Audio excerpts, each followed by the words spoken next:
नमस्कार मेरे YouTube के दोस्तों, स्वागत है आपका हमारे चैनल पर एक नई खौफनाक कहानी के साथ। दोस्तों, आज जो मैं कहानी आपके साथ शेयर करने जा रहा हूँ वो एक शख्स की है जिनका नाम आरव है। तो चलिए अब ये कहानी आरव जी के नज़रिए से सुनते हैं। लेकिन उससे पहले मैं आप लोगों से एक बात कहना चाहता हूँ कि आप लोगों ने बहुत सी डरावनी कहानियाँ सुनी होंगी, लेकिन इस कहानी को सुनने के बाद आप लोगों के खौफ से रोंगटे खड़े हो जाएंगे और मज़ा भी बहुत आएगा। और अगर आप लोग इस चैनल पर पहली बार आए हैं तो चैनल को सब्सक्राइब ज़रूर करें ताकि आप भी हमारी इस फैमिली का हिस्सा बन सके और आने वाली वीडियो आप तक आसानी से पहुंच जाएं। और आप में से जितने भी लोग ये कहानी सुन रहे हैं उन सब से मेरी एक रिक्वेस्ट है कि कहानी को सुनने के साथ साथ वीडियो को लाइक भी ज़रूर करें ताकि मुझे भी ये एहसास हो सके कि मेरी मेहनत आपको पसंद आ रही है। आपका एक लाइक मुझे और भी बेहतरीन कहानियां लाने का हौसला देता है। तो अब ज्यादा समय नहीं लेते हैं, कहानी की शुरुआत करते हैं। उस रात मैं ये सोच भी नहीं सकता था कि कुछ ही घंटों में मेरी जिंदगी पूरी तरह उलट जाएगी। मैंने कभी किसी भूत प्रेतों में विश्वास नहीं किया था। किसी पिशाच, किसी आत्मा, किसी श्राप, किसी जंगल की कहानी, सब मुझे बचपन की डरावनी बातें लगती थी। लेकिन वो रात मुझे मेरी पूरी जिंदगी के विश्वासों से निकालकर एक ऐसे अंधेरे में धकेलने वाली थी जहां से शायद मैं कभी वापस नहीं आ पाता। और सच कहूं, अगर मैं उस रात बच गया तो वो मेरी ताकत नहीं थी, वो किसी और की मेहरबानी थी या शायद किसी और की गलती। मैं उस जंगल में जा ही क्यों रहा था। मेरे दोस्त कहते थे कि मैं बेवकूफ़ी में कभी कभी हद कर देता हूँ, और उस दिन मैंने सच में ऐसा ही किया।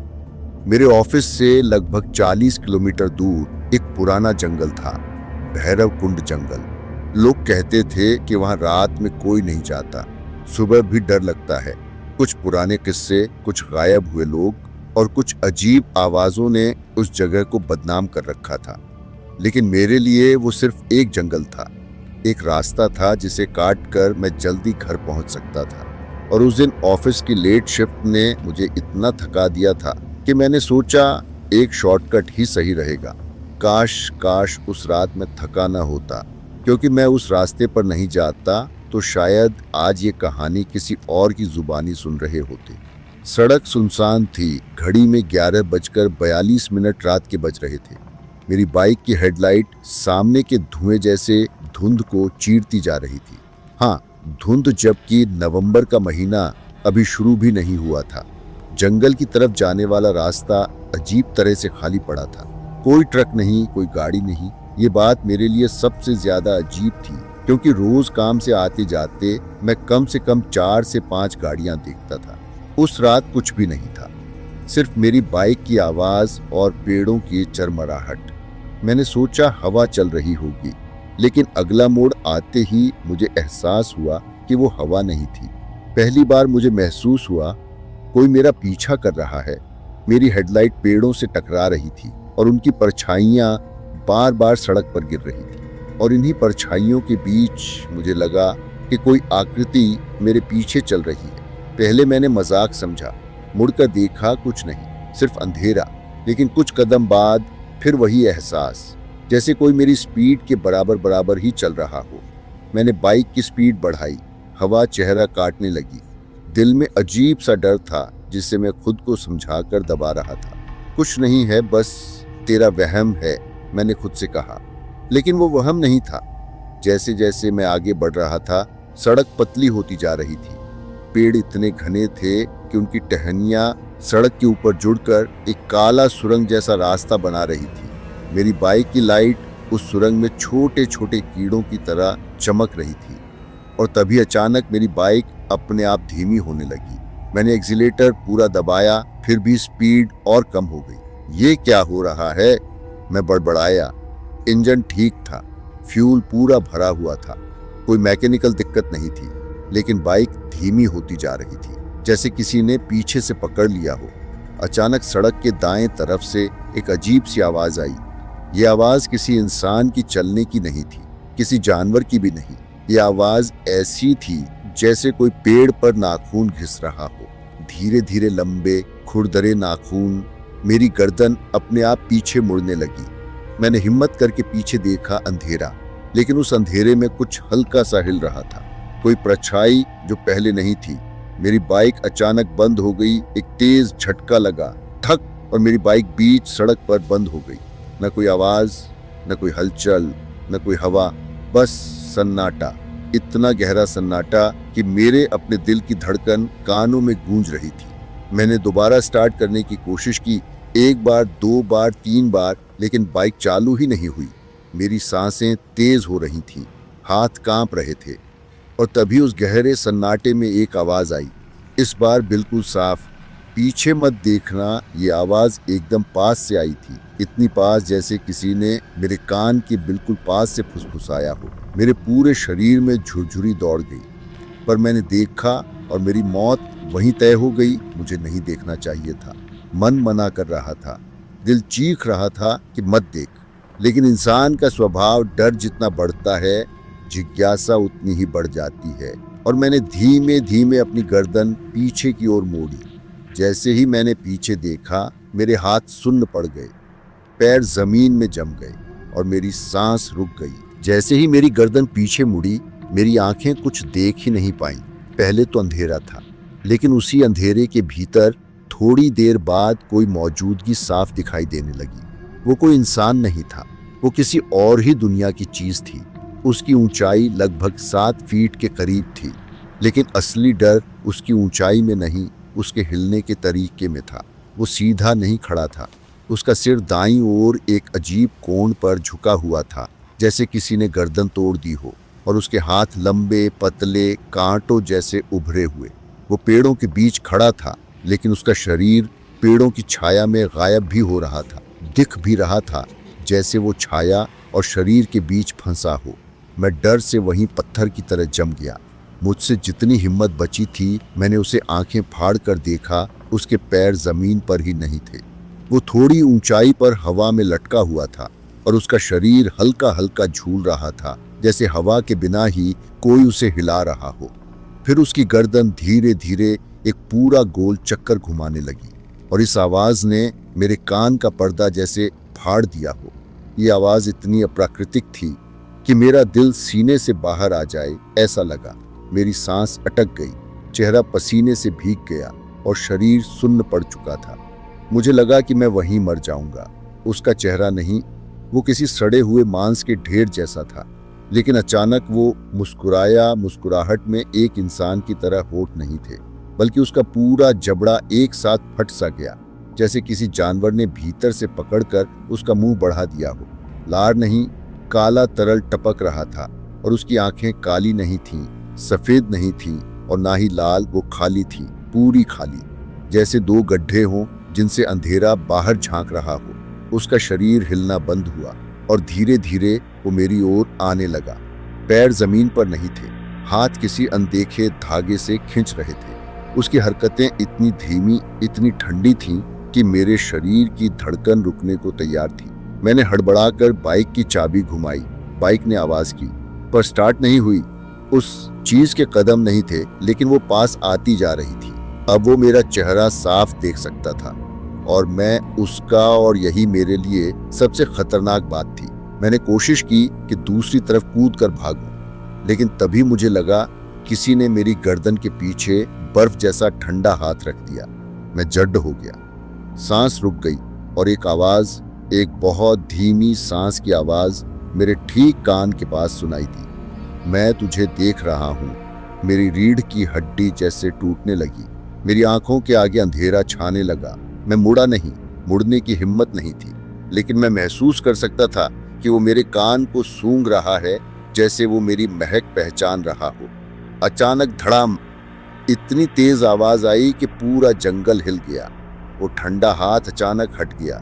मैंने झटके से पीछे देखा, वो चीज कहीं नहीं थी, लेकिन 20 मीटर आगे सड़क से हटकर एक पेड़ गिरा हुआ था। इतना बड़ा पेड़ कि अगर किसी ने उसे गिराया हो तो इंसानी ताकत से नहीं। मैं कांपते हुए बाइक से उतरा, मेरे पैर जमीन पर नहीं टिक रहे थे। मैंने सोचा, ये शायद मौका है, अब भाग सकता हूँ, लेकिन तभी मेरी आंखें फैल गईं। वो पेड़ जिसे मैंने गिरा हुआ देखा था, वो अपने आप हिलने लगा, पहले हल्का, फिर तेज, फिर ऐसे जैसे किसी ने नीचे से धक्का मारा हो। धम! पेड़ एक बार हवा में उठा और फिर जमीन पर जोर से गिरा। मैं चिल्लाया, ये हो क्या रहा है? जंगल से आवाज आई, भाग अगर भाग सकता है तो ये आवाज इंसानों जैसी नहीं थी, लेकिन वो पूरी तरह मेरे दिमाग के अंदर उतर रही थी। मैं डर के मारे वहीं गिर पड़ा था। मेरे हाथ पथरीले थे, शरीर कांप रहा था और आंखें आंसुओं से भर गई थी। पर तभी मेरी बाइक खुद ब खुद स्टार्ट हो गई। चाबी लगी हुई थी, लेकिन मैंने उसे घुमाया नहीं था। बाइक की हेडलाइट अपने आप तेज हो गई और जंगल के अंधेरे को चीरते हुए दूर तक फैल गई, जैसे कोई अदृश्य ताकत कह रही हो, भाग अभी नहीं तो मर जाएगा। मैं बिना सोचे बाइक पर कूदा। एक हाथों में कंपकंपी के बावजूद एक्सीलेटर पूरा घुमाया। बाइक गड़गड़ाई और आगे बढ़ने लगी, लेकिन मैं गलत था। मैंने सोचा मैं बच जाऊंगा, पर असली आतंक अभी शुरू हुआ था। मैं तेजी से बाइक चला रहा था, आंखों में धुंध, डर, आंसू सब मिला हुआ था। लेकिन जैसे ही सड़क एक लंबे मोड़ पर मुड़ी, मेरे सामने वो खड़ा था, सड़क के बिल्कुल बीचों बीच। लेकिन इस बार वो स्थिर नहीं था। उसका शरीर उल्टा लटक रहा था, सिर नीचे पैर ऊपर, जैसे किसी अदृश्य पेड़ की शाखा से लटका हो, और उसका चेहरा सीधे मेरी ओर। उसके जबड़े से काले कीड़े निकल रहे थे और वो मुस्कुराहट वही चौड़ी, खिंची हुई, मौत बुलाने वाली। मैं डर से चीख पड़ा, हे भगवान! मैंने बाइक मोड़ने की कोशिश की, लेकिन सड़क बहुत संकरी थी। बाइक स्लिप हुई। मैं उछलकर सड़क के किनारे गिर गया। मेरी सांसें रुक गईं। मेरे कान के पास वही आवाज फिर आई, भागता क्यों है? मैं कांपते हुए धीरे धीरे ऊपर उठा और देखा वो मेरे बगल में झुका हुआ था, इतना पास कि उसका काला तरल मेरे गाल पर टपक रहा था। मैंने आखिरी ताकत जुटाई और भाग पड़ा। जंगल में अंधेरे में बिना दिशा देखे, बिना रास्ता सोचे। पीछे से आवाजें आ रही थीं, भाग भाग, कितना भागेगा?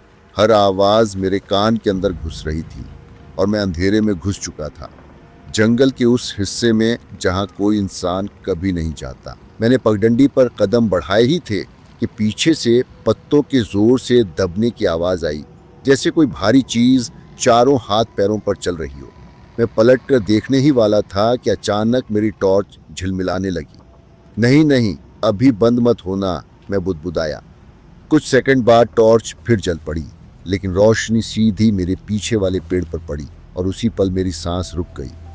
उस पेड़ के पीछे एक लंबी काली परछाई खड़ी थी, मानव जैसी पर बिल्कुल इंसानी नहीं। मैंने कांपते हाथों से टॉर्च और ऊपर उठाई और परछाई धीरे धीरे पेड़ के पीछे से झुककर मुझे देखने लगी। उसकी आंखें चमकदार और लाल थीं और वो मुस्कुरा रही थी, मगर वो इंसानों वाली मुस्कान नहीं थी। वो ऐसी मुस्कान थी जैसे कोई मुझे जिंदा निगलने वाला हो। मेरे शरीर में हर नस ने मुझे पीछे भागने का आदेश दिया, लेकिन मेरे पैर वहीं जमीन में गड़े रहे। अचानक एक बहुत गहरी, गले से निकली आवाज आई, मानो किसी जानवर का और किसी औरत का गला एक साथ फटा हो। मैंने हिम्मत जुटाई और एक कदम पीछे लिया तो वह परछाई पेड़ से निकलकर आधी बाहर आ गई। अब मैं साफ देख सकता था, उसका चेहरा इंसान का था, पर बिल्कुल सूखा, आंखें खून जैसी लाल उभरी हुई नसें और दांत लंबे, नुकीले, लगभग 6 इंच के। उसकी सांस इतनी ठंडी थी कि मेरे चेहरे पर धुंध जम गई। मैंने सोचा कि अगर मैं अब भी भागा नहीं तो ये चीज मुझे मरने भी नहीं देगी, सीधे चीरकर खा जाएगी। मैंने पीछे मुड़कर दौड़ने के लिए कदम उठाया ही था कि उसने अपने पंजेदार हाथ जमीन पर पटके और एक झटके में मेरे सामने की दूरी आधी कर दी। अब वो सिर्फ 10 कदम दूर था और उसकी मुस्कान और चौड़ी होती जा रही थी। उसने अपना सिर टेढ़ा किया और फुसफुसाया, कहाँ जा रहे हो? अभी तो खेल शुरू हुआ है। मेरे पैरों ने मेरे दिमाग का इंतजार नहीं किया। मैं वहां से जान बचाकर भाग पड़ा। मैंने पीछे मुड़कर नहीं देखा, लेकिन मैं उसकी दौड़ने की आवाज सुन रहा था, चारों पैरों पर बिजली की तरह मेरी तरफ भागती हुई। और उस अंधेरे जंगल में पहली बार मुझे एहसास हुआ, उस रात मेरी मौत वाकई पक्की थी। मैं अंधेरे में हाथ फैलाकर रास्ता खोजने लगा, जैसे कोई डूबता हुआ इंसान हवा तलाशता है।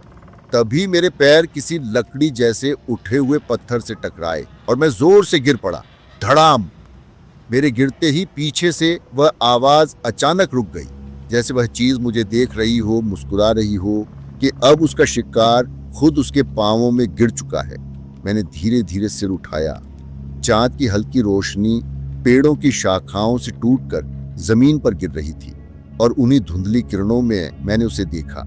वह पिशाच चारों पैर मोड़कर बिल्कुल जानवर की तरह मेरे सामने झुका हुआ था। उसका चेहरा मेरे बिल्कुल पास, उसकी नासिकाएं फड़क रही थी। वो मेरी गर्दन की गंध ले रहा था, जैसे कोई शिकारी अपनी शिकार की गर्माहट महसूस करता है। मैंने धीरे से पीछे हटने की कोशिश की। वह भी उतनी ही धीरे मेरे और पास आ गया और फिर उसने अपना मुंह खोला। एक लंबी पतली खून से सनी जीभ बाहर निकली और मेरी गर्दन के पास हवा को छाटा। मैं कांप उठा, मेरी सांस रुक गई। मैं पूरी तरह से झकड़ा हुआ था। वह फुसफुसाया, तुम बहुत अच्छा खून हो। मेरी आंखों में आंसू भर आए। मैंने हाथ जोड़ दिए, प्लीज मुझे छोड़ दो। वह मुस्कुराया। उसकी मुस्कान में सिर्फ दांत नहीं थे, मौत भी थी। उसने अपना सिर टेढ़ा किया और कहा, अब भी नहीं, खेल बाकी है। और फिर वह अचानक पीछे की ओर कूदा, इतनी तेज कि हवा भी चीर गई। मैं समझ ही नहीं पाया कि वह जा क्यों रहा था, लेकिन मैं जानता था वह गया नहीं था, छिप गया था। कहीं आसपास मुझे फिर से पकड़ने के सही पल का इंतजार कर रहा था। और वहीं उस अंधेरे जंगल में मुझे पहली बार एहसास हुआ, मैं अभी जिंदा हूं, पर बहुत देर तक नहीं।